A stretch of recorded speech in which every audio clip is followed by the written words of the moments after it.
Good evening, good evening, good evening. It is 8 o'clock, and I am your host, Jay Exodus Cooper, the ethical evangelist, coming to you live right now on Facebook, Instagram, wherever you are, YouTube.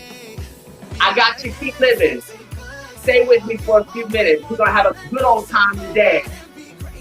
Look, go ahead, do what you love. So, hey, sexy bitch stuff.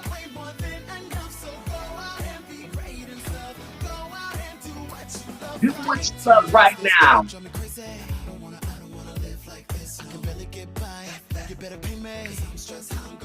So excited. We got a wonderful guest, Christian Hayden, joining me from, of course, one of my favorite places to tune in on Sundays, Ethical Culture, representing the house, the American Ethical Union, how we shake it up environment, yes, ethical humanism.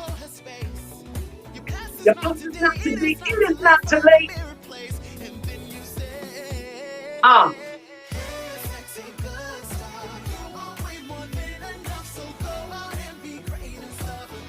Go ahead, do what you love. Are you sexy? Are you feeling good? Come on, you know how we do this thing. As we start our series today on Black Love is Black Wealth, in the presence of great minds, great bodies, and souls. It's going to be amazing today. Go ahead, do what you love right now. Look, oh my gosh, so good to see all of you. So good to see you all. Hope everything is well. Thank you for tuning in. It's really, really, really good to see you. Hey, Patty. Oh my gosh, we got so many great people here. Q is in the house. Thank you. All the way from Philly. You got your family representing. Oh. So I'm just glad to have you. Christian Hayden, the one and only. What's going on? How's everything going? Look, it's going. We vibe. We've been vibing. We had Mandisa last week. We had Jinx. We didn't went from being humanist to being secular to then after that finding meditation and some type of contemplative practice. We've been trying to feel our way through the spectrum of what we call humanism, right? Because it's a lot of different areas that we got to tap into, So it's been really good. How are you feeling? What's going on? It's been a year. It's been a year. At the same time, I've been so grateful for my community, for the folks like who held me, whether they've been close, whether they've been far. And really, like I think back to when Elise was on here, and it really talked about like sort of honoring ancestors and folks that left us this year. There's a lot of folks that left, and as much as painful as it was, it definitely helped me understand myself better to help understand like what their place was in the world, right? And the thinking about what does that mean about me, and that kind of in totality. So it's been all of that consistently. I'm glad to be here. I'm feel you the troubles, the weight, of course, the passing of my father, all of those things, it really It changes your dynamic. I always tell people it's like what is the transformation that's going to happen in this process as we continue to, in many ways, watch so many great people transition.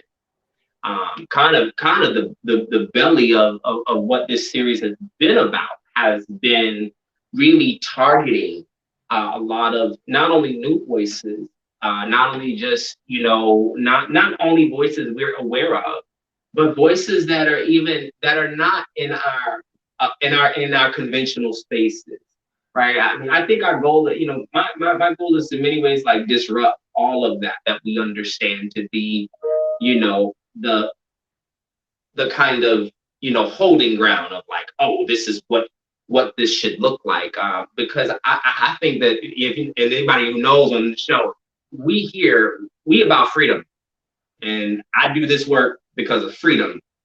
Anybody else can talk about any other formation, practice, democracy, care, love, and all those other things. I think those are wonderful. But I find that it is so important to offer people a conversation around liberation, because many of us are only working with structures and political ideas around what freedom is. And I have yet to see a freedom that reflects a lot of what many people are looking for, especially in spaces like ethical culture. And it makes me wonder. I mean, as we start this conversation, one of the things I'm really interested. What do you believe at this point is kind of the process of helping us arrive as a people, as Black people, to liberation, and how do we share that? How do we get there? And so, yeah, let's go there. What is liberation for you? Go. I love that question because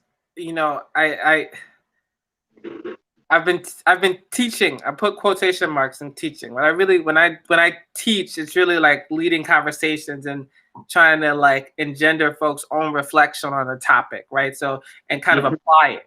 So one of those is existentialism, and someone asked a few weeks ago. They said, "Is if you're humanist or ethical culturist, are you does that necessarily mean you're an existentialist?" And what I said is that existentialism is concerned with freedom. Yeah. And to me, that means it's concerned with liberation. Mm-hmm, mm-hmm. And if you're a humanist or an ethical culturist and you're concerned with social justice, then you're concerned with liberation. So you share concerns with an existentialist. You may not name yourself that, but you share concerns. And so I am very concerned with liberation. And so with that going forward, like, what do I believe? Oh yeah, Hugh. See, and Hugh was our first encounter with trying to unpack what existentialism is. And so and it's like, what do I believe? Okay, I believe that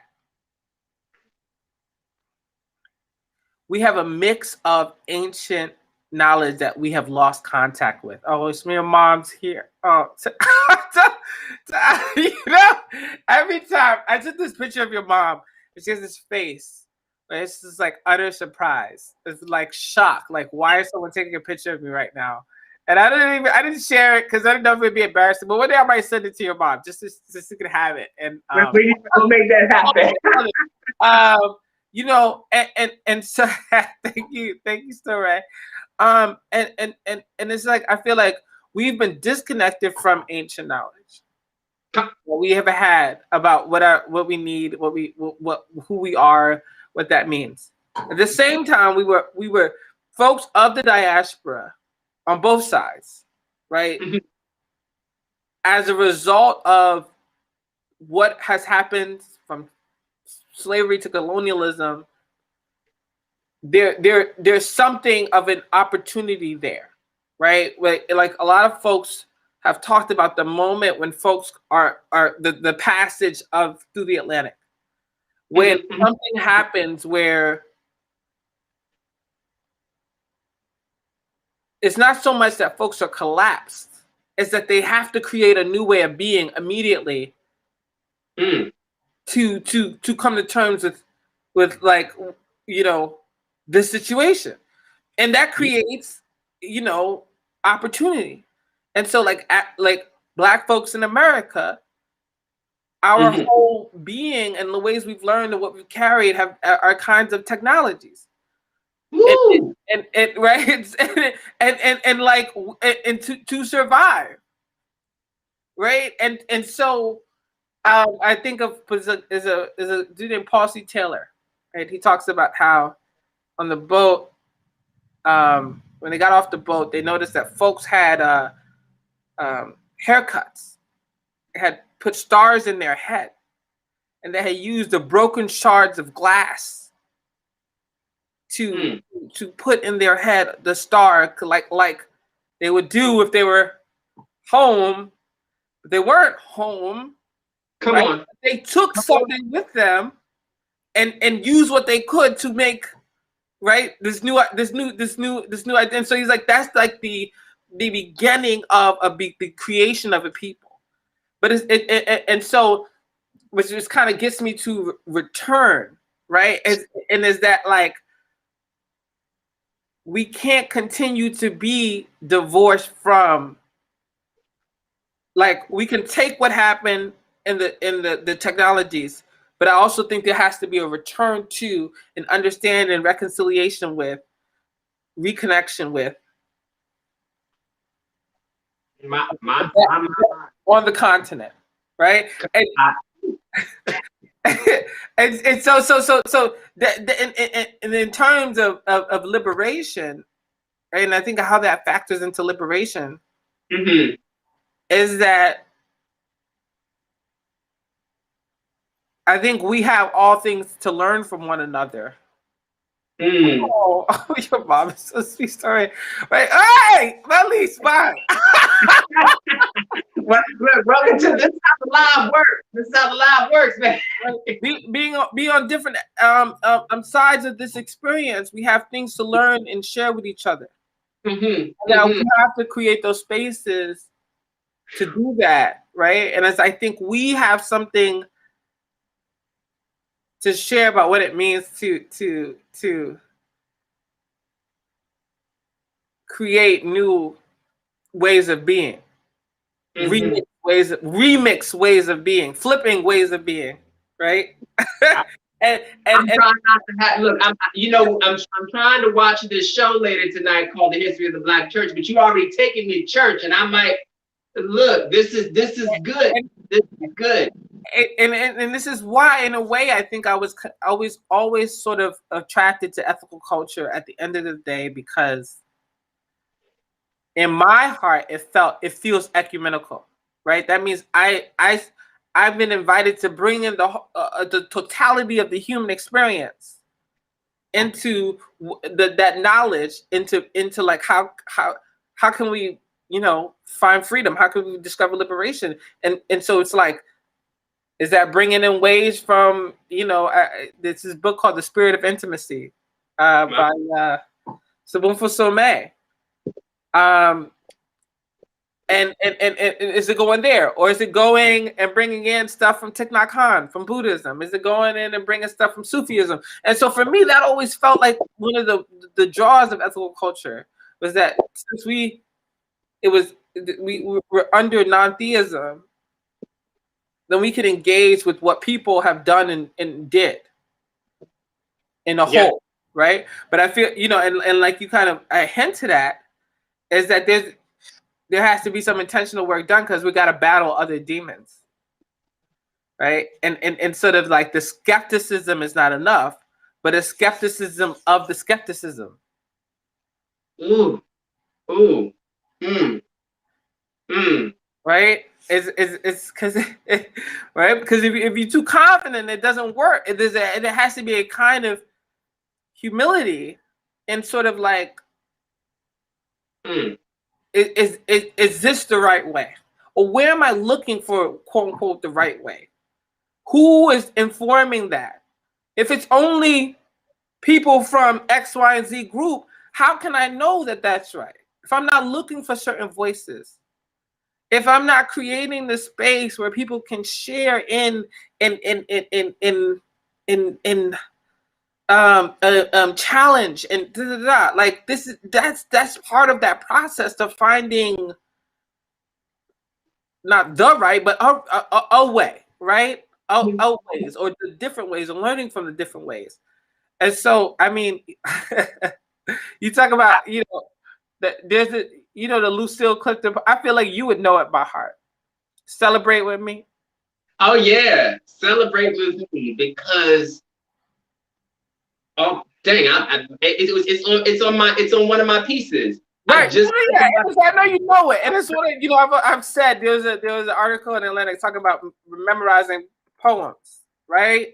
But yeah. I'm gonna read it real quick. Won't you celebrate with me what I have shaped into a kind of life? I had no model.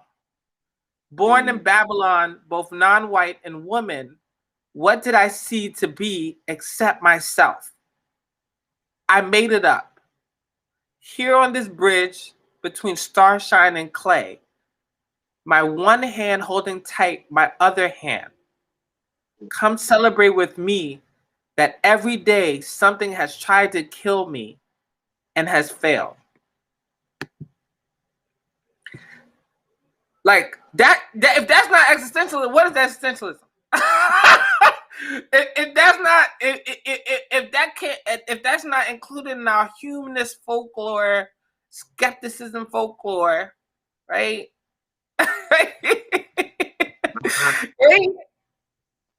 I had no. You go ahead. Keep on going. I'm not even going to interrupt you. You go ahead. I had no model, right? And it's failed. It has failed. I can't wait till Jamila Woods makes a song like Lucille. I'm sure it's somewhere. Do you bang with Jamila Woods? Thanks, Story. You're so you to get my heart. So that's what I've been thinking, and I mean, a lot of this is I think in trying to get to figuring this out.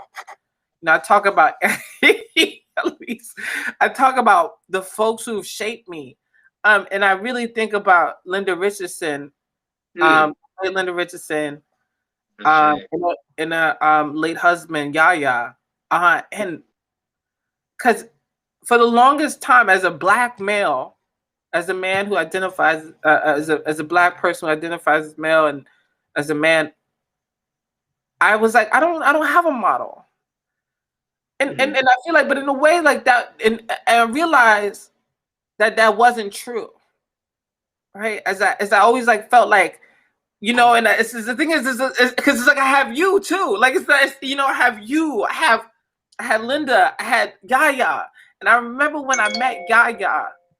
Wow. At or it's not even that I met Yaya, but I went to Yaya used to sell books, and Yaya was multilingual. He could speak 4 or 5 languages, and I picked up the Spanish book, a Spanish book of verbs. I have half of it now. Somewhere the other half got missing. There was something in it that the message that I never understood until last year. Was that when I went to Ghana and I learned another language, and I learned that people there speak multiple languages as that's common. It's not like a special skill. This is like you go in the market, you got to trade with folks who are LA, you got to trade with Hausa, you got to trade, talk a Doc Barnley, you got to talk, Lick Papa. Like, it was like, oh, he was giving me the jewel of saying, like, this is a pathway back. You may not use this book for a long time, but you're going to use it. Yeah. That's it. And so, it was like, oh, wow. And I love, there's this book called, it says 2000 Seasons. And it was like, there's this quote in this, it's like, what sense does it make for people to speak one language? Because there was this point where they were on a boat and they were trying to, they sort of, it's a folklore about folks getting kidnapped and actually kind of coming back and taking back their home. and they sort of start communicating with each other by figuring out who can speak what language. And it's like only a fool would speak one language. That was like the quote. And so yeah, and it's like I know sometimes you feel, I don't know, and put words in your mouth, but I know sometimes there's a sense of separation. Oh yeah. Right? Of like, when am I speaking to in the space that's like feeding me, and when am I like feeding others, right? And I feel like what I appreciate about Linda was that Linda made it seem possible to reconcile those worlds. Linda was volunteering in Ghana. Linda gave her life working for North Philadelphians, like there, and still was a part of ethical culture and influential. And it was like, oh, like I don't have to feel so alone, right? And I feel like that's another part about liberation, is it's not this like I am solo, I am my own. It's actually like, oh, I have a means to participate in community in a way that I can be seen fully, and Yep. then just contribute myself fully. Like I can, and like that's an important part of liberation that I think people, I think sometimes get missing. I don't say Eurocentric view, white male Eurocentric view about what freedom is, of like I can do X, Y, and Z. That's what means freedom. But what liberation is, Yeah. is like a fullness. Yeah. Yeah. So It's funny. I've been, I've been having these conversations. I was often having these conversations with a lot of my colleagues in my doctoral program.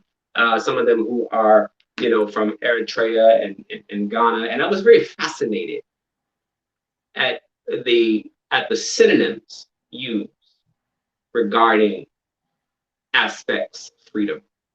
And one person,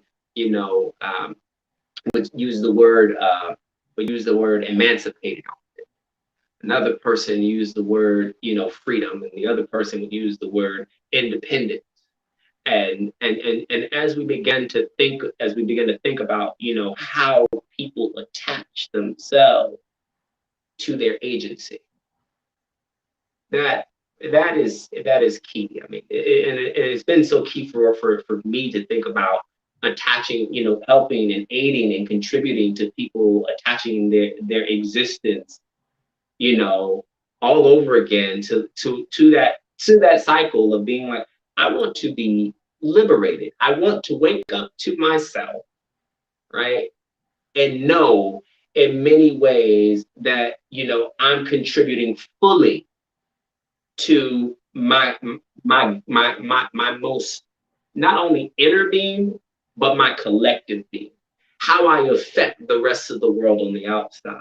It is one of the things that I find very important about even the preaching moment. So I mean, like, you coming in here, I'm all in awe, and I mean, the words have been so edifying. I don't know about I look. I mean, the edification right now on this is just beautiful. I wanna give you. I'm going to give you another one, because I think we need to hear this. I think we need to hear this most of all from you regarding one of the questions that's been wrestling with me, and you kind of touched on it. And I'm going to try to put these together. These two questions that I've been thinking about. One of these questions is like, when we think about Black people and trying to make sure that they are prepared and equipped, right? You talked about this kind of arsenal of wisdom anyway, the recollection of wisdom. You brought us, you even give us the ancestors, and you bring in ancestors like Linda, Yaya. We offer them and speak their names into this space. And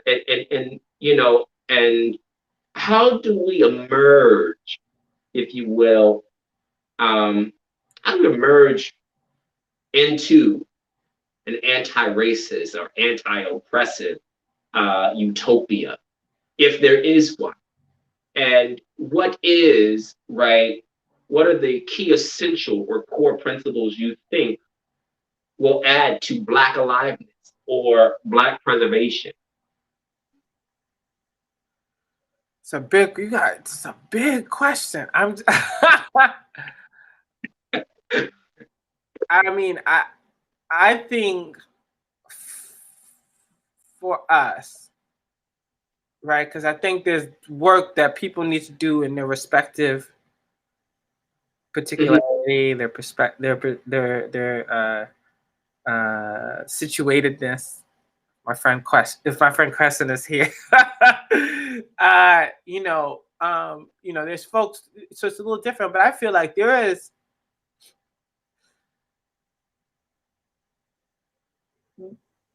we need to figure out how we can offer acceptance to ourselves and each other. In a very in a radical way. And I think one of the biggest impediments is fear, right? Fear works for white folks some way, right? Fear, like I mentioned Jamila Woods, and she said your precious lethal fear in Baldwin, right?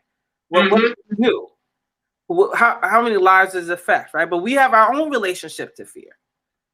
We have our own relationship to what it means to constrain, why folks might feel they have to be constrained to certain kind of ways of being.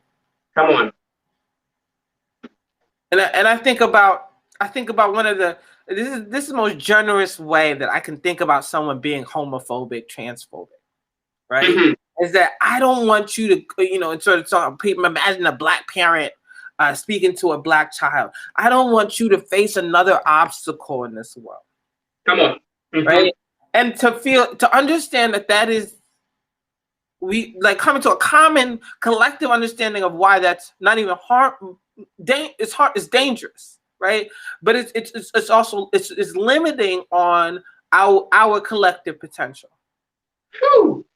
And getting to a space where it's saying I need you to be your full self. I need you to come, and as parents, as educators, as partners, as every aspect, right? And that includes our own work, right? That includes me looking at myself as a cis heterosexual Black male, right? What does that mean? How I operate and how I treat people I'm in relationship with, right? And at least call me out, right? And this is what we do. Call me in, right? And talking about and recognizing, right? When we're dealing with pain, right? And how that impacts our relationship and how we approach relationships. That like, can I be involved with you in a way that allows you to be your full self? Right? Can I do that? Can I? Well, come on today. That right there. Come on. That's it. So I feel like, and there's gonna be ways, because I feel like there's definitely a safety element, right? There's definitely a safety element, but I think there's ways that we have to unlearn and then relearn or learn something else, right? It's like, I'm not gonna tell you be your less non-gender conforming self, Jay, so that I know that you're safe in the street. That's not the way. That's not. And it's like we have to feel like we have to reorganize around that to say, okay, right, and it's gonna take a lot. It's a lot of different things, right? Well, I mean, and I share this with you because one of the things that I have been really, echoes that have been, in places I've gone and been speaking lately, and it's been resonating with me more at the importance of, like, as you talk about radical acceptance. I see what you're saying, and I've been coining the term, an eclecticism, right? An ethical eclecticism. An ethical eclecticism is this ability to step into the radical affirmation of one's full self. And what makes it ethical is that you actually either get out of the way of somebody being fully who they are, and realize you have nothing to contribute to them, or you know that you have something to contribute to them, and you make sure that you are their biggest supporter and endorser. That work is so imperative more now than ever. This need to have an ethical eclecticism that allows for us to be in a space and hold the tension of what inclusion offers us, right? In addition to, right, the things that we can hold in tension as it relates to our own cultural comfort and discomfort. It is our own ability to really operate from a place that does not allow for us to be settled with our own kind of cultural complacency. We've got a lot of folk who like to be comforted. I'm really getting tired. I can say it even truly. I get tired of a monolithic diversity. All of a sudden, it's okay to be, the next Black person, but it's like, you can't be Black and gay. You got like, and when I'm talking about beloved community too, and when I talk about these things, it's like, you gotta push on people's imagination. I never expected to be the person that I am. Trust me, I guarantee you, if somebody talked to me when I was 10 years old, I would have never expected to be the person that I am today. However, one thing that I am grateful of, I have become in many ways my ancestors' wildest dreams. They would have never been able to imagine the things that I have accomplished. They would have never been able to have even conceived of the very things that I've been able to achieve with all of the work in the communities that I'm around. They would have never been able to be there. Eyes have not seen, nor ear has heard, or nor mind comprehend, right? All of the great things that have been developing. And so when I hear how you have, in many ways, equipped yourself with a seasoning of wisdom and those ancestors like Linda and Yaya, and those who you met who were in Ghana, and those who you, and being able to share the fruit of your lips in language. That's a very powerful thing. You want to talk about getting radical? You want to talk about getting a real ethical, this real framework of, achieving a love language, a real radical way of new identity, as you just spoke of. Get yourself, what is it? What's the little, what is it? The language game. Duolingo. Get yourself some Duolingo, right? You better start playing with some language and exercise your mind, because that's the stuff that matters. So this I appreciate. I really thank you for that as a framework of preservation, that as a framework as we work together. And I know I got people of color on this feed. I know I got white folk on this feed, and I hope that we heard most of all how we share in the fullness of liberation together. We are not exempt from all trying to go into freedom. And I know, look, we can stay on this for all day. And I know folk need to get ready to go, because they need to get ready to watch the history of the Black church. And I want to support that. That's on PBS. Is it the second night or is it the first night? This is the first night, so we gotta watch the first night. So look, y'all tune in at PBS wherever you are. I want to really promote that. And tune in tomorrow, because we've got Miss Naomi Ratchet, who's gonna bring us into some realness. Okay. Have you been in touch with Chris Cameron? No, not yet. I gotta follow up with him.